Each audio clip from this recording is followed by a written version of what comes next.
ಪ್ರಭು ನ್ಯೂಸ್ಗೆ ಸ್ವಾಗತ. ಯಮಕನಮರಡಿಯಲ್ಲಿ ವಚನ ಅಭಿಮಾನೋತ್ಸವ. ಸ್ಥಳೀಯ ಶ್ರೀ ಜಗದ್ಗುರು ಶೂನ್ಯ ಸಂಪಾದನಾ ಪೀಠ ಹುಣಸಿಕೊಳ್ಳ ಮಠದಲ್ಲಿ ಚಂದ್ರಮಾನ ಸಮಯಾನುಸಾರ ವಚನ ಅಭಿಮಾನಿಕೋತ್ಸವ ಶನಿವಾರ ದಿನಾಂಕ 6 ಜೂನ್ 2026 ಸಾಯಂಕಾಲ 7 ಗಂಟೆಗೆ ಸ್ಥಳ ಜಗದ್ಗುರು ಶ್ರೀ ಶೂನ್ಯ ಸಂಪಾದನಾ ಪೀಠ ಹುಣಸಿಕೊಳ್ಳ ಮಠದಲ್ಲಿ ಆಯೋಜಿಸಲಾಗಿತ್ತು. ಮೊದಲು ಸಸಿಗೆ ನೀರೆರೆಯುವ ಮುಖಾಂತರ ಕಾರ್ಯಕ್ರಮವನ್ನು ಉದ್ಘಾಟನೆಗೊಳಿಸಲಾಯಿತು. ಪರಮಪೂಜ್ಯ ಶ್ರೀ ಸಿದ್ಧ ಬಸವ ದೇವರು ಉತ್ತರಾಧಿಕಾರಿಗಳು ಪ್ರಾಸ್ತಾವಿಕವಾಗಿ ಅಧಿಕ ಮಾಸದ ವಿಶೇಷತೆಗಳು, ಈ ಮಾಸದಲ್ಲಿ ಏನು ಮಾಡಬೇಕು ಏನು ಮಾಡಬಾರದು ಹಾಗೂ ಶ್ರೀಮಠದಲ್ಲಿ ಇರತಕ್ಕಂಥ ಪರಂಪರೆ ಅದನ್ನು ಸಹ ಮುಂದುವರಿಸುತ್ತಿದ್ದೇವೆ ಎಂದು ತಿಳಿಯಪಡಿಸಿದರು. ಶ್ರೀ ಬಸವಾನಂದ ಮಹಾಸ್ವಾಮಿಗಳು ಮೊಮ್ಮನಗಟ್ಟಿ ಇವರು ಶ್ರೀ ಸಿದ್ಧ ಬಸವ ದೇವರ ಬಗ್ಗೆ ಮೆಚ್ಚುಗೆಯನ್ನು ವ್ಯಕ್ತಪಡಿಸಿದರು. ಅಲ್ಲಂಪ್ರಭು ಬಸವಣ್ಣ ಅವರು 12ನೇ ಶತಮಾನದಲ್ಲಿ ಆದಂಥ ಘಟನೆಗಳ ಬಗ್ಗೆ ಪ್ರತಿ ಮನುಷ್ಯನಲ್ಲಿ ಆತ್ಮವಿಶ್ವಾಸ ಇರಬೇಕು. ಕಲ್ಲು ದೇವರು ದೇವರಲ್ಲ, ಮಣ್ಣು ದೇವರು ದೇವರಲ್ಲ, ಅಧಿಕಾರ ಶಾಶ್ವತವಲ್ಲ ಹಾಗೂ ಭಕ್ತಿ ಎನ್ನುವುದು ಬಹಳ ದೊಡ್ಡದು ಎಂದು ತಿಳಿಯಪಡಿಸಿದರು. ಶ್ರೀ ಬಿ.ಜಿ. ಪಾಟೀಲ್ ಗುರುಗಳಿಂದ ತಮ್ಮ ಜೀವನದಲ್ಲಿ ಆದಂಥ ಘಟನೆಗಳ ಬಗ್ಗೆ, ಸುಖ ದುಃಖಗಳ ಬಗ್ಗೆ ತಿಳಿಸುತ್ತಾ ಹಾಸ್ಯಮಯವಾದ ವಿಚಾರಗಳನ್ನು ನಗು ಅನ್ನುವುದು ಪ್ರತಿಯೊಬ್ಬ ಮನುಷ್ಯನ ಅವಿಭಾಜ್ಯ ಅಂಗವಾಗಿದೆ. ಮನುಷ್ಯ ನಗುತ್ತಾ ಇರಬೇಕು. ಮಾತು ಮಾಣಿಕ್ಯ, ಮಾತು ಜಗಳವಾಡಬಾರದು. ಭಾಷೆಯಲ್ಲಿ ನಗುವಿರುತ್ತದೆ. ಒಡಪುಗಳು ಅವುಗಳ ಬಗ್ಗೆ ಜೀವನದ ಅನ್ನೊಂದನ ವಿನಯ ತಿಳಿಯಪಡಿಸಿದರು. ಡಾಕ್ಟರ್ ಆನಂದ್ ಮಹಾರಾಜ್ ಗೋಸಾವಿ ಸ್ವಾಮಿಗಳು ಹರಿಮಂದಿರ್ ಅವರು ಹಿಂದೂ ಧರ್ಮ, ವಿಶ್ವಗುರು ಬಸವಣ್ಣ ಭಾಷೆಗಳ ಬಗ್ಗೆ, ಅಧಿಕ ಮಾಸಗಳ ಬಗ್ಗೆ, 365 ದಿನಗಳ ವಿಷಯಗಳನ್ನು ಹಾಗೂ ಸೂರ್ಯ ಸಿದ್ಧಾಂತ, ಚಂದ್ರ ಸಿದ್ಧಾಂತ ಇವುಗಳಲ್ಲಿ ಇರುತ್ತಂತಹ ನಡುವಿನ ವ್ಯತ್ಯಾಸಗಳ ಬಗ್ಗೆ ತಿಳಿಯಪಡಿಸಿದರು. ಕಾರ್ಯಕ್ರಮದ ನಿರೂಪಣೆ ಶ್ರೀ ಎಸ್.ಆರ್. ತಬರಿ ನಡೆಸಿಕೊಟ್ಟರು. ಮಹಾಪ್ರಸಾದ ವ್ಯವಸ್ಥೆ ಕೂಡ ಮಾಡಲಾಯಿತು. ಶ್ರೀಮಠದ ಟ್ರಸ್ಟಿ ಕಮಿಟಿಯ ಸದಸ್ಯರು, ಗ್ರಾಮದ ಗುರು ಹಿರಿಯರು, ಸುತ್ತಮುತ್ತಲಿನ ಭಕ್ತಾದಿಗಳು, ಅಕ್ಕನ ಬಳಗದವರು ಈ ಕಾರ್ಯಕ್ರಮದಲ್ಲಿ ಉಪಸ್ಥಿತರಿದ್ದರು. ತೇಜ್ ಪ್ರಭು ನ್ಯೂಸ್, ಯಮಕನಮರಡಿ.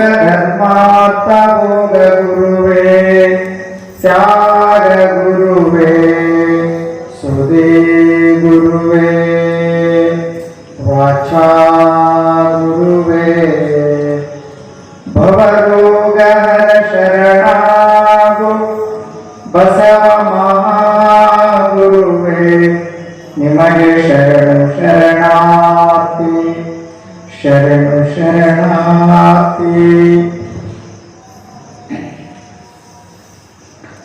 ಓಂ ಶ್ರೀ ಗುರು ಬಸವಲಿಂಗಾಯ ನಮಃ. ಬಸವಣ್ಣ ನಿಮ್ಮ ಕಂಡು ಕಂಡುಗಳನ್ನ ತಂದು ಬಯಲಾಗುತ್ತೇಯ. ಬಸವಣ್ಣ ನಿಮ್ಮ ಮುಟ್ಟಿಯನ್ನ ಕ್ರಿಯೆ ಬಯಲಾಗುತ್ತೇಯ. ಬಸವಣ್ಣ ನಿಮ್ಮ ನೆನೆನುಡಿಯನ್ನ ಮನಭಯವಾಗುತ್ತೇಯ. ಬಸವಣ್ಣ ನಿಮ್ಮ ಮಹಾನುಭಾವಗಳ ಕೇಳಿ ಕೇಳಿ ಎನ್ನ ಬಹು ನಾಸ್ತಿಯಾಗುತ್ತೇಯ.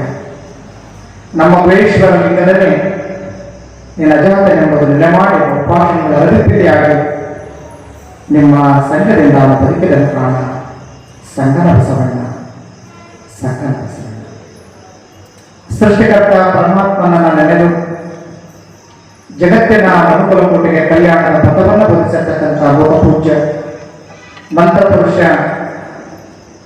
ಧರ್ಮಗುರು ಬಸವ ತಂದೆಯನ್ನು ನೆನೆದು ಸ್ತ್ರೀಕುಲಕ್ಕೆ ಕಳಸ ಪ್ರಯಾಣವಾಗಿರ್ತಕ್ಕಂಥ ವೀರ ವೈರಾಗಿರಿ ತತ್ವದ ಶಿಖಾಮಣಿ, ಜಗದ ಕಣ್ಮಣಿಯಾಗಿರ್ತಕ್ಕಂಥ ಅಕ್ಕಮಾದೇವಿ ತಾಯಿಯನ್ನು ನೆನೆದು ಸದಾಕಾಲ ಸ್ಮರಣೀಯರಾದ ಬಸವಾದಿ ಪ್ರಮುಖರನ್ನ ಜಗತ್ತಿನ ಸಂತಮಾತ ದಾರ್ಶನಿಕ ನೆನೆದು ನಿಮ್ಮೆಲ್ಲರ ಹೃದಯದಲ್ಲಿ ಸದಾಕಾಲ ಪೂಜೆಗೊಳ್ತಕ್ಕಂಥ ಬಸವ ಸ್ವರೂಪರೆಯಾಗಿರುವಂಥ ಗುರುಸಿದ್ಧ ಶಿವಯೋಗಿಗಳವರ ಪಾವನ ಚೇತನಕ್ಕೆ ನತಮಸ್ತಕನಾಗಿ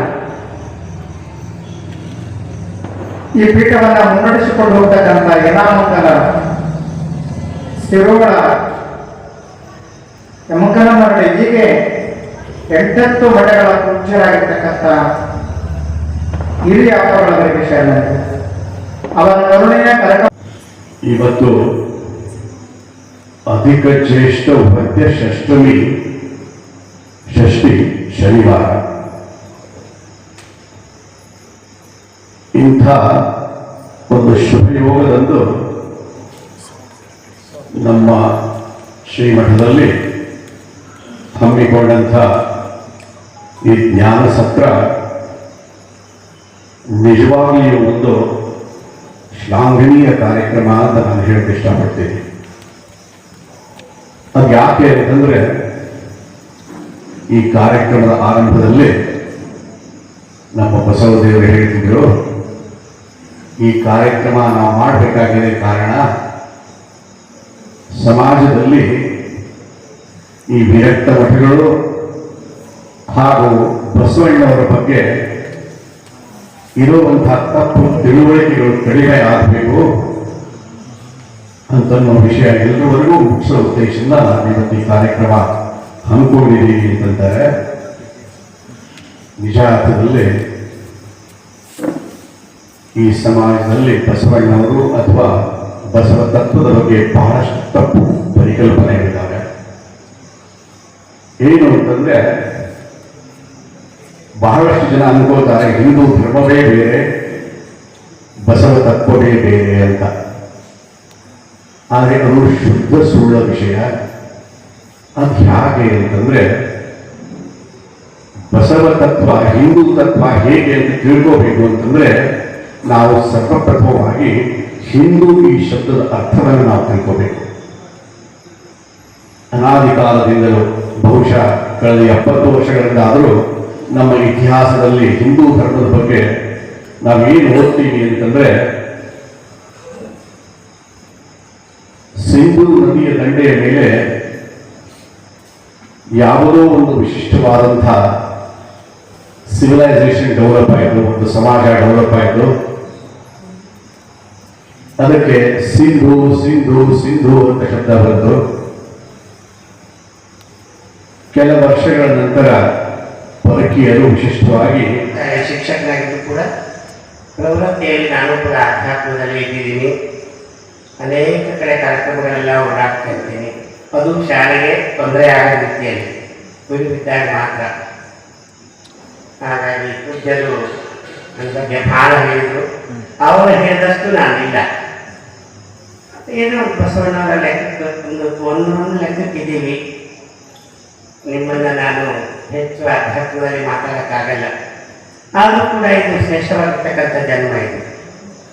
ಆತ್ಮಾರು ಹೇಳ್ತಾರೆ, ಸಂಘದಿಂದಲೇ ಅಗ್ನಿ ಹುಟ್ಟದು, ಸಂಘದಿಂದಲೇ ದೇಹ ಹುಟ್ಟದು, ಸಂಘದಿಂದಲೇ ಬೀಜ ಮೊಳೆನೂರದು, ಸಂಘದಿಂದಲೇ ಹೂ ಅರಳದು, ಸಂಘದಿಂದಲೇ ಸರ್ವ ಸುಖ ತೋರದು.